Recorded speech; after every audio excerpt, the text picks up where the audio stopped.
The killers of little Sara Sharif should swing. That by that I mean her dad. The only punishment for a crime so heinous is the death penalty. And I believe the majority of people in this great country of ours would agree with me. This man is worse than an animal. It would be an insult to animals to call him an animal. He has such a track record of violent crime, domestic violent crime, that he needs to swing. And for once, I agree with Sir Keir Starmer. There does need to be serious questions about this case. I've been in talk radio for over 30 years. How many times have I heard social workers and chiefs of police say, there'll be an inquiry, this must never happen again? Do you remember Baby P? And then it does happen again. And I'll tell you what the problem is here. There are questions to be answered. Sir Keir Starmer is correct, but some of the questions he won't like, because two-tier Keir is also to blame. The whole system, the whole establishment is to blame for the death of this little 10-year-old, Sara Sharif. As a father myself, I find it too hard to even read. I have read the details, but when you read of how this girl was tortured and how the authorities basically turned a blind eye, you've got to ask the question as well, and this is the question that Sir Keir won't like. Is it because he was a Muslim? That there was cultural sensitivities pussyfooting around? Did they not get suspicious when she started wearing the hijab? Was it there to cover up the bruises, the cigarette marks on her face and on her body that her father and his bitch of a wife had inflicted upon this 10-year-old girl? Why did no one intervene when he said he wanted to educate her at home? And today, I've just been watching the news. I'm sickened by the coverage.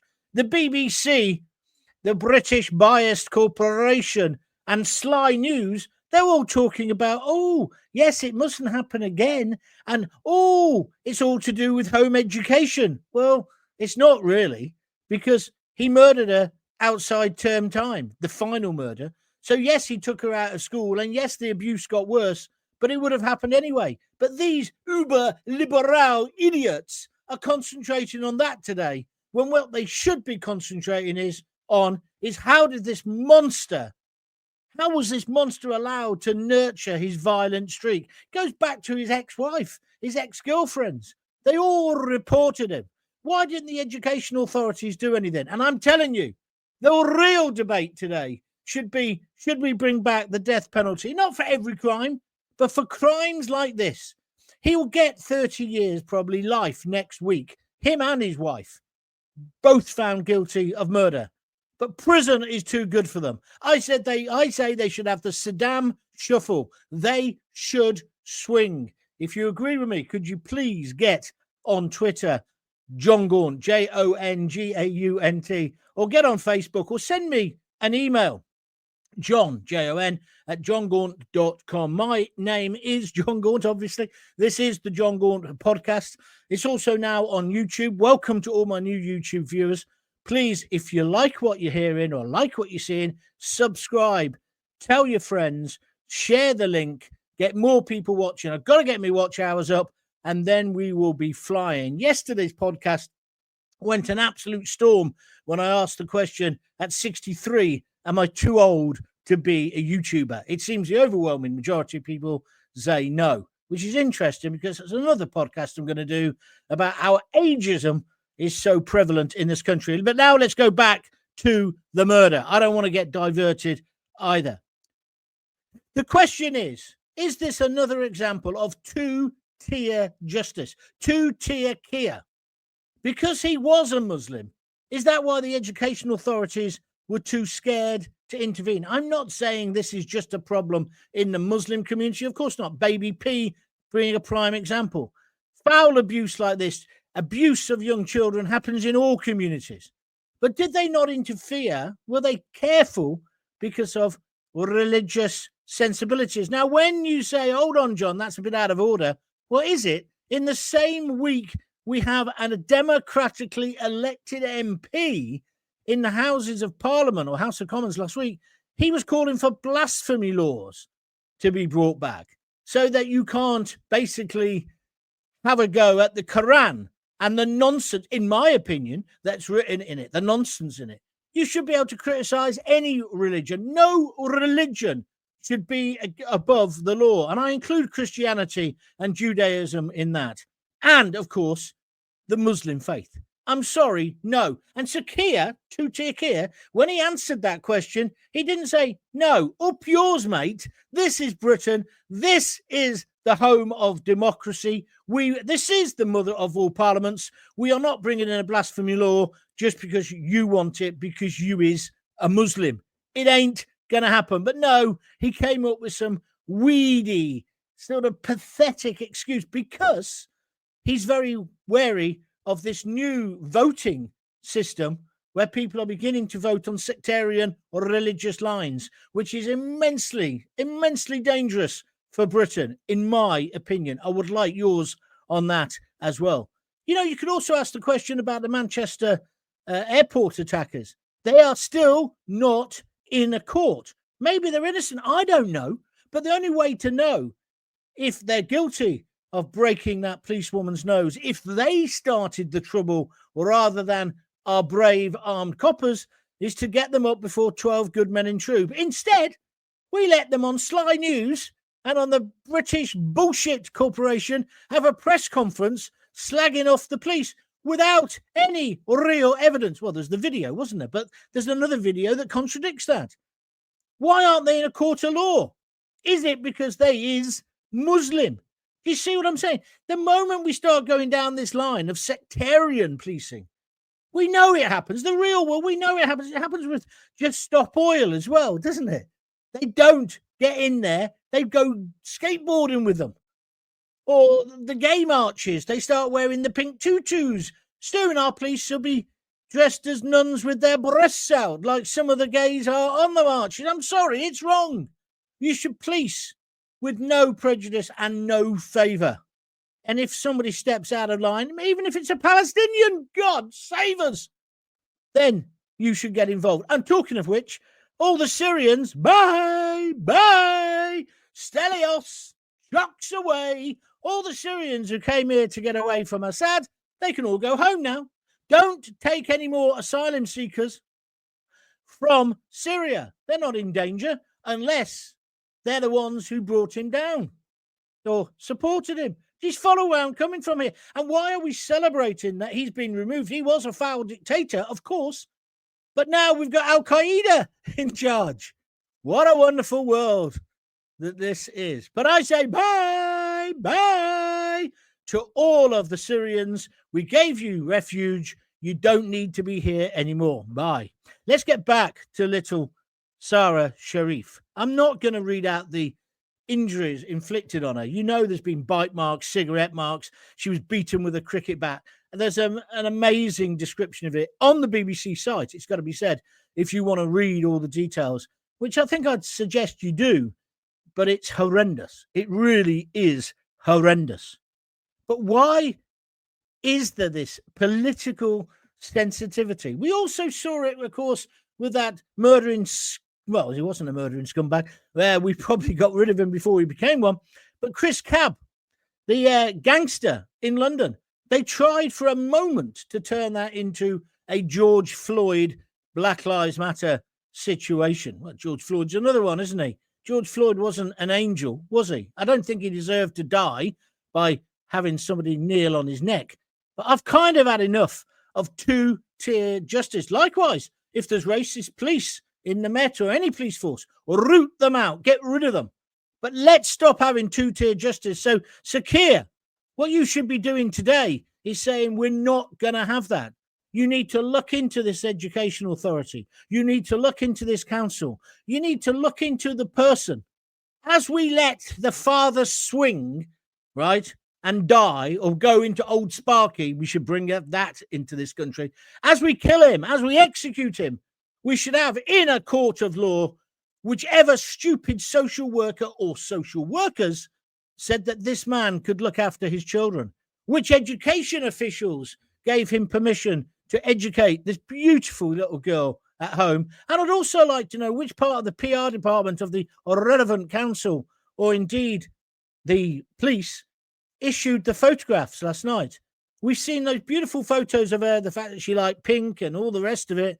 But the pictures released last night was her in a hijab. Now, I've got to ask the question in the old, neckerchief thing. Is it right? Headscarf. Why did they release that? Because surely that is part of the symbol of oppression of this little girl. He used that to hide the vicious injuries he was causing her. Why was he allowed to educate her at home? Why was he allowed to have any responsibility when there'd been reports before of him abusing his children physically? Not just that one, but other children. But they let him come back into her life. One of the other kids is in care. What is going on with this uber liberal approach? Oh, yeah, let the birth parents still be involved. No, this guy was a monster. There was enough evidence to say he shouldn't have had little Sara there. And then, I tie this in as well. Today, did you know that, let me just get the name correct. I've got it on my phone here. Axel Rudakana should be in court today. Who's he? Well, you haven't forgotten, have you? He's the man who's alleged to have murdered those 3 other beautiful young girls in Southport at a Taylor Swift dance class. He's meant to be in court today, but it's been delayed back to December the 18th. Why has there been so many delays over him? The Southport rioters were in prison before their Chinese takeaway stains had congealed on their T-shirts almost. They just got put away. Told to plead guilty, pled guilty, bang, 3.5 years. Rightly so for the rioters, in my opinion. But if it's good enough for them, why can't we get this monster in court? Why can't we get the Manchester airport killers in court? Also, of course, big questions over Rudakana. Why on earth did Starmer not tell us about the ricin being discovered? Am I meant to believe he wouldn't have known the same day, if not the next day, when the police went round his house to investigate? They would have found that, and the terror manual, whatever it is. Why wasn't the British public told? Well, we know the British public weren't told because Keir doesn't trust us, the decent, silent majority. No, he doesn't. He's in bed with the terrorists, effectively. He's in bed with the alleged killers. He's on their side.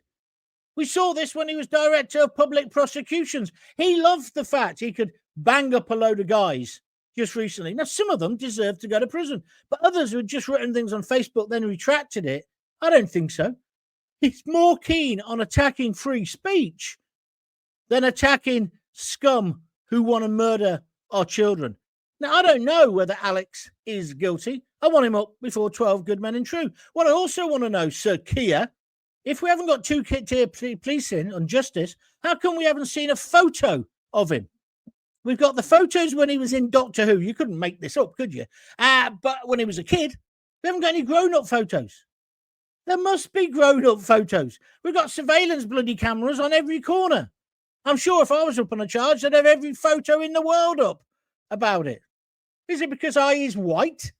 Do you see where I'm coming from here? It makes me feel as if I'm not living in a fair and equal society. If somebody commits a crime, I don't care what colour they are. I don't believe or care what God they swear they believe in or worship. I just want them to be treated fairly on both sides of the coin. How many times is there a terror case and we don't hear for days the name, and then the name eventually comes out? Oh, and there's a surprise when the name comes out. So now it's got to a point where it's been counterproductive. People naturally assume straight away it's a Muslim terrorist, and it probably isn't. You don't know. But Sir Keir creates this, and it's not just me saying this. His own chief man when it comes to terrorism, the czar of terrorism, and also Lord Carlisle, terrorism expert, both said leaving an information vacuum can lead to problems. Well, that's what happened in Southport. Sir Keir knew what the problem was, didn't say it, pretended that the guy was from Wales, didn't he? And he was a Christian, when he's a Rwandan immigrant, been here years. And then there's all these other rumours swirling now about his family. Well, we, the British public, need the truth. I don't know what the truth is. I've heard all the stories. I've read all the reports. I've read all the stuff on social media, most of which has been taken down now. We need the truth. And the best way to do that with Axel is get him in court for these pre-trial hearings. So we know. And we have a right to see what it looks like. Who's allowing? I put this jumper on purpose. Who's allowing him to do this? Hello, I'm John Gaunt. Here, draw a picture of me now. Here, draw a picture of me. Draw a picture of me. I'm in court. Am I guilty or am I innocent? I don't know, but here I am. Do you think I would be allowed to do that in a court of law, even if I'd only been accused of shoplifting? Of course I wouldn't. Is it because I is white? Do you see what I'm saying? It's not fair. It's not equitable. It's ridiculous. It's an affront to law and democracy, and it needs to change. So these are the questions we need to ask Sakia, as well as how did it happen? How did this monster keep control of his children? How did nobody in the general public intervene? This little girl being tortured, being bitten by her dad and her mum, and cigarettes put out on her, beaten with a cricket bat. Did the neighbours not see anything? Are you blind? Are you dumb that you cannot see? This is a blight on our whole society. And it all comes from this namby-pamby, uber-liberal view. Oh, no, we can't have capital punishment. We can't have capital punishment. It's barbaric. You're as bad as them. Look, that's another one off the street. I'm saying use it in specialist cases. But I want them dead. I want this guy, the father, and the mother probably, executed. Am I right or am I wrong? Am I a monster or am I talking sense? I know the polls, I did some research on this before I started. The polls are always about 50-50. Some of them come out and saying, yes, the British public want it back. And I'm sure if you ask the British public today, they'd say yes. And when the Southport verdict comes in, whether it's guilty or not, that will affect what people think. But people are fed up of living in fear. Forget about concreting over the country, Sakia. The first thing people want you to get on charge of is protecting our borders and protecting our children and our women and ourselves, men, on the streets of the United Kingdom. That's your first job. The first responsibility of any government is the protection of its citizens. But we seem to put the protection of everybody else before the decent, silent majority, because let me tell you, the biggest insult in this and the Southport incidents, they don't trust us. They don't trust the decent, silent majority. That's what it's about. That's why the Manchester 2 have not yet been in court. They might be innocent. It might be the coppers caused the problem. I just want to know. And the only way I can know in a proper democracy is by 12 good men in true trying them. Likewise, the same situation with this man who's alleged to have been the Southport killer. Get him in court. What was all that bullshit about? He was only a boy. We can't name him. They knew he was 3 or 4 days away from being the right age to name him. They're taking us for mugs. I keep saying this. They treat us like mushrooms. Keep us in the dark and feed us shit. It's got to stop. And Sakia, because he comes from this legal background and is always doing this, checking his notes like this, right? He has no emotion. He has no reality. He's not grounded in what me and you are going through. My daughter's 30. My wife was dog sitting this time. She didn't get back till late. She'd gone to a party. We were worried sick about her. She's fucking 30 and we're still concerned. Why? Because she'd been in London, getting the train back. You worry. And we're worrying too much because there's too many monsters of all religions living amongst us. I want them rooted out. I want a situation where the decent, silent majority can go about their business and be treated with respect. I want criminals to get said proper sentencing. If it's 10 years, it is 10 years. If you're well behaved, it's still 10 years, but we don't put any extra time on it. Build more prisons. It's ironic that Labour are now saying this. They spent all their time in opposition against it. And the lousy Tories allowed this situation to develop. They've created a them and us.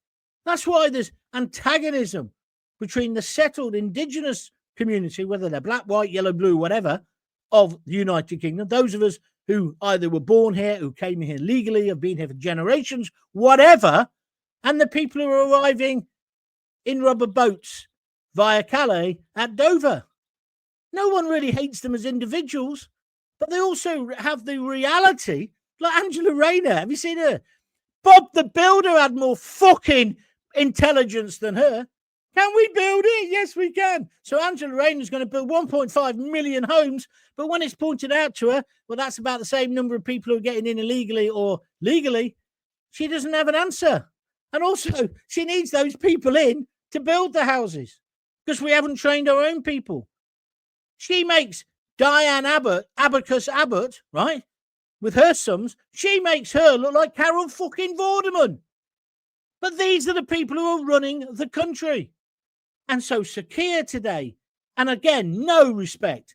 He didn't even have a tie on when they were interviewing him about this little angel, this little girl who's dead. Just there with an open neck shirt like that, right? Where's your respect, man? Where's your respect? Why aren't you dealing with this subject? He was too busy. He was at some new building project in Cambridge because they're going to build 1.5 million houses. If you believe that, then I've got some beans to sell if you want them. Let's get a grip, Sir Keir. And you could start with this case. And let's have a proper debate about the death penalty. I say her dad should swing. Are you with me or are you against me? John@johngaunt.com. Or alternatively, that's on Twitter. Oh, no, that's my email. Or on Twitter, go to John Gaunt, JONGAUNT. Or alternatively, get on Facebook. This debate needs to happen. And this two-tier policing and criminal justice system needs to stop. A crime is a crime is a crime. A suspect is a suspect is a suspect. When they're found guilty, they're guilty. That's all that matters. Everything else is irrelevant. But we have a right to know. And it's always a coincidence when it's a terror thing that we're not told the name. Is it not? Got a view? Let me know. Also, as I say, thank you very much now. If you listen to the audio podcast, please start looking at my YouTube channel, John Gaunt TV. I've now got 2,600, I think it is, watch hours. I've got to get 4,000. So the more of you watch it, the quicker I get there. Then I can monetize it. And by monetizing it, I can then get adverts and move on from there. That's what I'm trying to do.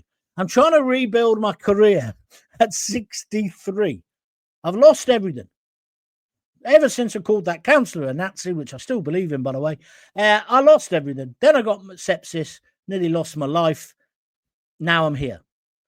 But I'm getting there with the support of people like you. So if you want to help me, go to www.buymeacoffee.com. www.buymeacoffee.com. And if you've come to the videos or the podcasts, have a listen to some of the others. There's some great ones in there that I've been recording. There's over 70 now, I think nearly 80 different broadcasts. And I think I'm saying things that you probably agree with, or if you don't agree with them, you'll want to have a rant about. But I'm saying it without fear or favor. I'm totally independent. Nobody tells me what to say. I just come on here and say it. I don't even have a script, as you can tell. I'm not Keir Starmer. My name is John Gaunt. No, you can't see my face. You can't see my face. I'm not letting you see my face. Boo. Anyway, I'll be back tomorrow with another podcast. Spread the word for me. Until then, if you've got children, please, after what you've read today, give them a kiss, give them a hug, and don't forget to tell them you love them. See you later.